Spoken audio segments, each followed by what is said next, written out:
Perkenalkan, nama saya Azira Nurliana. Di sini saya akan menjelaskan tentang teori ordinal. Apa itu teori ordinal? Teori ordinal adalah teori yang menerapkan nilai kepuasan konsumsi barang atau jasa tidak bisa diukur dengan angka. Perilaku konsumen merupakan suatu tindakan-tindakan yang dilakukan oleh individu, kelompok, atau organisasi yang berhubungan dengan proses pengambilan keputusan dalam mendapatkan dan menggunakan barang-barang atau jasa ekonomi yang dapat dipengaruhi oleh lingkungan.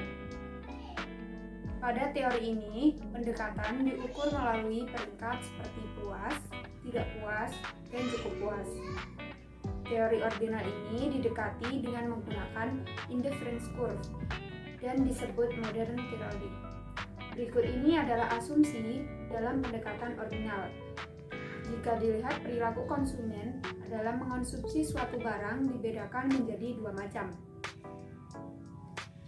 Yang pertama adalah konsumen rasional dan yang kedua adalah konsumen tidak rasional. Yang pertama, konsumen rasional. Barang benar-benar diperlukan, mutu terjamin, harga sesuai kemampuan konsumen, dan barang memiliki kegunaan optimal bagi konsumen. Dan yang kedua, konsumen tidak rasional. Konsumen lebih tertarik bukan memfokuskan daya gunanya, semisal promosi yang menarik, merek yang trending, obral ataupun diskon. Berikut analisis yang dapat digunakan pada teori ordinal. Yang pertama, kurva indifferent. Kurva indifferent adalah kurva yang menunjukkan kombinasi dua macam barang konsumsi yang memberikan tingkat utilitas yang sama.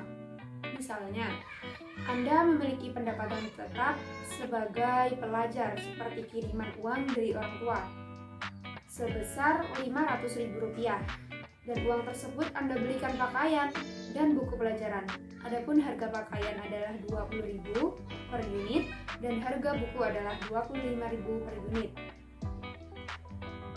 Berikut ini adalah gambar kurvanya. Ini adalah contoh kurva indifferent.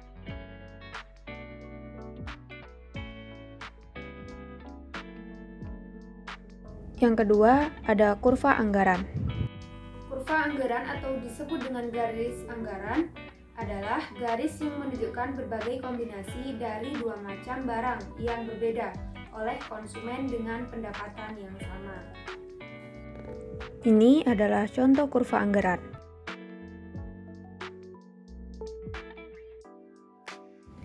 Antara kurva indifferent dan kurva anggaran akan menghasilkan kurva keseimbangan konsumen seperti ini. Berdasarkan kurva di atas, dalam garis anggaran dapat diletakkan AB di atas peta indifferent konsumen. Perhatikan, posisi di kanan atas garis AB menunjukkan kombinasi barang yang tidak dapat dibeli dengan anggaran yang dimiliki. Adapun posisi di kiri bawah garis AB menggambarkan kombinasi barang yang harga belinya lebih rendah dari pendapatan sehingga tidak masuk hitungan, karena diasumsikan bahwa Anda akan membelanjakan seluruh pendapatan sebesar Rp500.000. Jadi posisi manakah yang akan Anda pilih? Oleh karena Anda ingin memaksimalkan utilitas, Anda ingin mencapai kurva indifferent tertinggi yang dapat dicapai. Dengan mengamati kurva keseimbangan konsumen di atas, Anda akan mencapai utilitas maksimum pada garis anggaran menyinggung kurva indifferent tertinggi yang dapat dicapai. Keadaan ini disebut dengan keseimbangan konsumen. Dari kurva tersebut, kombinasi barang yang paling disukai dan dapat dicapai dengan anggaran yang ada terletak pada titik E.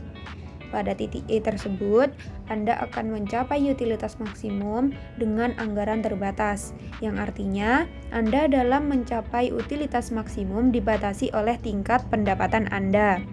Keterbatasan di sini merupakan satu kenyataan bahwa seseorang tidak akan dapat mengonsumsi barang yang nilainya melebihi pendapatannya. Perkenalkan, nama saya Monica Anggreni, NIM 21221902. Di sini saya akan menjelaskan tentang marginal utility dan kurva. Marginal utility adalah perubahan nilai kepuasan yang diperoleh konsumen saat memiliki lebih dari satu unit barang atau jasa. Konsep ini memungkinkan para pelaku usaha membuat analisis berapa banyak barang yang ingin dibeli konsumen. Para pelaku usaha menggunakan gagasan marginal utility untuk mengukur bagaimana tingkat kepuasan mempengaruhi keputusan konsumen. Secara umum, unit barang atau jasa pertama yang dibeli konsumen membawa lebih banyak utilitas dibanding unit selanjutnya. Meski marginal utility nilainya cenderung menurun, tetapi ada pula beberapa barang atau jasa yang nilainya semakin naik jika dibeli lebih dari satu. Teori nilai guna atau biasa disebut dengan marginal utility dikemukakan oleh seorang ekonom Austria yang bernama Heinrich Gossen pada tahun 1854. Stanley Jevons tahun 1871 dan Leon Walras tahun 1894. Pendekatan guna batas atau marginal utility adalah pertambahan atau pengurangan kepuasan sebagai akibat dari pertambahan atau pengurangan penggunaan satu unit barang tertentu. Nilai guna marginal atau marginal utility hanya berlaku dengan beberapa asumsi berikut ini. 1. Nilai guna dapat diukur. 2. Konsumen bersifat rasional sehingga perilakunya dapat dipahami secara logis. 3. Konsumen bertujuan untuk memaksimumkan utilitasnya. Berdasarkan penilaian kepuasan konsumen dengan indikator penambahan daya beli terhadap sebuah produk, marginal utility dibagi menjadi 3 jenis. 3 jenis marginal utility adalah sebagai berikut. 1. Marginal utility negatif. Marginal utility menjadi negatif ketika konsumen hanya menggunakan beberapa produk dari pembelian dalam jumlah yang banyak. Artinya, konsumsi sebuah produk akan mengakibatkan penurunan nilai kepuasan semua produk. 2. Marginal utility nol.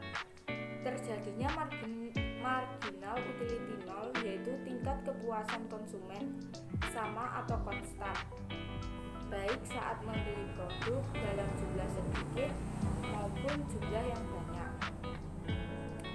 Tidak adanya peningkatan nilai kepuasan meskipun sudah membeli atau menggunakan produk dalam jumlah yang lebih banyak lagi.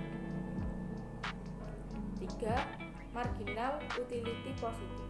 Marginal utility positif terjadi ketika pembelian produk dalam jumlah banyak yang dibarengi dengan peningkatan kepuasan konsumen, atau dapat dikatakan bahwa terjadi kepuasan lebih ketika membeli dan menggunakan produk tersebut dalam jumlah yang lebih banyak lagi. Bagian yang C, teori perilaku konsumen. Perilaku konsumen pada hakikatnya untuk memahami mengapa konsumen melakukan dan apa yang mereka lakukan. Schiffman dan Canuck 2008 mengemukakan bahwa studi perilaku konsumen adalah suatu studi mengenai bagaimana seorang individu membuat keputusan untuk mengalokasikan sumber daya yang tersedia, waktu, uang, usaha, dan energi. Konsumen memiliki keragaman yang menarik untuk dipelajari karena ia meliputi seluruh individu dari berbagai usia, latar belakang budaya, pendidikan, dan keadaan sosial ekonomi lainnya. Oleh karena itu, sangatlah penting untuk mempelajari bagaimana konsumen berperilaku dan faktor-faktor apa saja yang mempengaruhi perilaku tersebut. Perilaku konsumen akan diperlihatkan dalam beberapa tahap, yaitu tahap sebelum pembelian, dan setelah pembelian. Pada tahap sebelum pembelian, konsumen akan melakukan pencarian informasi yang terkait produk dan jasa. Pada tahap pembelian, konsumen akan melakukan pembelian produk, dan pada tahap setelah pembelian, konsumen melakukan konsumsi atau penggunaan produk, evaluasi kinerja produk, dan akhirnya membuang produk setelah digunakan, atau kegiatan-kegiatan individu yang secara langsung terlibat dalam mendapatkan dan menggunakan barang dan jasa, termasuk di dalamnya proses pengambilan keputusan pada persiapan dan penentuan kegiatan-kegiatan tersebut. Menurut Kotler dan Keller tahun 2008, perilaku konsumen adalah suatu bagaimana individu, kelompok, dan organisasi memilih, membeli, menggunakan, dan menempatkan barang, jasa, ide, atau pengalaman untuk memuaskan keinginan dan kebutuhan mereka. Perilaku konsumen adalah sebuah kegiatan tindakan serta proses psikologis yang mendorong tindakan tersebut pada saat sebelum membeli, ketika membeli, menggunakan, menghabiskan produk dan jasa setelah melakukan hal-hal di atas, atau kegiatan mengevaluasi. Menurut Kotler dan Keller tahun 2009, perilaku pembelian konsumen dipengaruhi oleh faktor budaya, sosial, pribadi, dan psikologis. Berikut adalah faktor-faktor yang mempengaruhi perilaku konsumen. Yang pertama, faktor kebudayaan, subbudaya, kelas sosial. Yang kedua, faktor sosial, kelompok referensi, keluarga, peran dan status. Yang ketiga, faktor pribadi, usia dan tahap siklus hidup, pekerjaan, keadaan ekonomi, kepribadian, gaya hidup, psikologi, motivasi, persepsi, pembelajaran, dan memori. Teori nilai guna adalah pertambahan atau pengurangan kepuasan sebagai akibat dari pertambahan atau pengurangan penggunaan pemaparan. Adalah total kepuasan yang diperoleh ketika seseorang menggunakan suatu barang. Utility atau nilai guna sering digunakan sebagai istilah untuk menjelaskan mengenai suatu manfaat barang atau komoditas tertentu.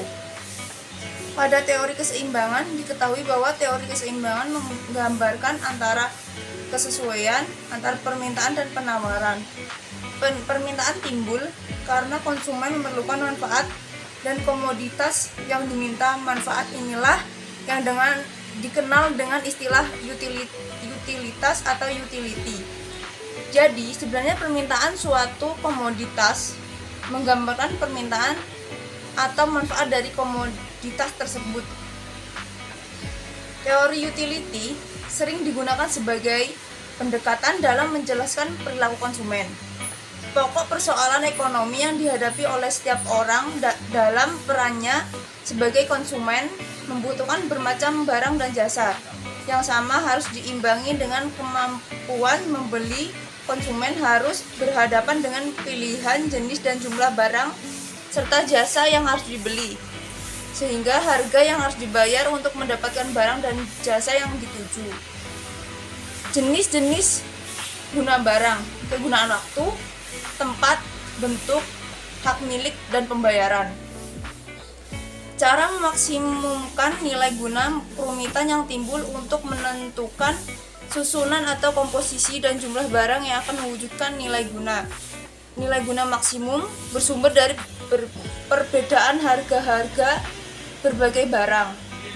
Jika harga setiap barang adalah bersamaan, nilai guna akan mencapai tingkat yang maksimum. Apabila nilai guna marginal dari setiap barang adalah sama besarnya. Kasus perhitungan. Penjelasan mengenai teori perilaku konsumen yang digunakan terhadap penjualan skincare. Mempelajari perilaku konsumen dari survei penjualan barang dan pelayanan jasa. Solusi perhitungan. Skincare merupakan gabungan dua kata dari bahasa Inggris. Skin berarti kulit dan care bermakna merawat. Jadi skincare adalah merawat kulit. Produk skincare adalah produk yang digunakan sebagai perawatan kulit. Tujuan dari penggunaan skincare adalah untuk menjaga kesehatan dari kulit supaya terhindar dari berbagai macam masalah kulit.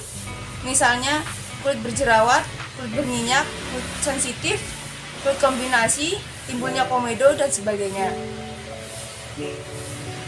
Berikut ini macam-macam dari jenis skincare, yaitu facial wash, toner cream, masker, sunscreen, moisturizer, serum, dan masih banyak lagi. Nah, untuk menggunakan rangkaian produk skincare ini, biasanya konsumen atau pengguna produk akan konsultasi mengenai kulitnya terlebih dahulu. Konsultasi ini tentunya menghasilkan ketentuan akan memakai varian apa konsumen tersebut. Setelah menggunakan jasa layanan konsultasi, konsumen akan memulai untuk treatment pertama dan memulai menggunakan produk yang telah disarankan, meski tidak membeli skincare di tiap harinya. Pelanggan atau konsumen akan membeli produk tersebut dalam jangka waktu kurang lebih 1 bulan. Berdasarkan survei dari pelanggan, rata-rata penggunaan skincare yang diawali dengan konsultasi terlebih dahulu lebih berhasil daripada pelanggan tanpa konsultasi. Hal ini juga karena pelanggan akan lebih mengecek kesehatan kulit pada spesialis dokter kulit yang sudah terpercaya, sehingga penggunaan dapat terkontrol. Namun, banyak juga pelanggan yang tanpa berkonsultasi tetap mendapatkan hasil yang tak kalah bagusnya. Ini dikarenakan pengguna memiliki kulit normal atau kulit yang tidak sensitif, sehingga produk dapat bekerja dengan baik. Skincare tidak hanya digunakan oleh wanita saja.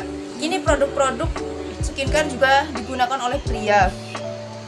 Tersedia konsumen juga memiliki beberapa pilihan untuk skincare sendiri, seperti mengatasi kulit berjerawat, berminyak, kering, dan lain-lain. Hingga saat ini kebanyakan orang tetap menggunakan skincare karena hasil yang merubah tampilan menjadi semakin bagus.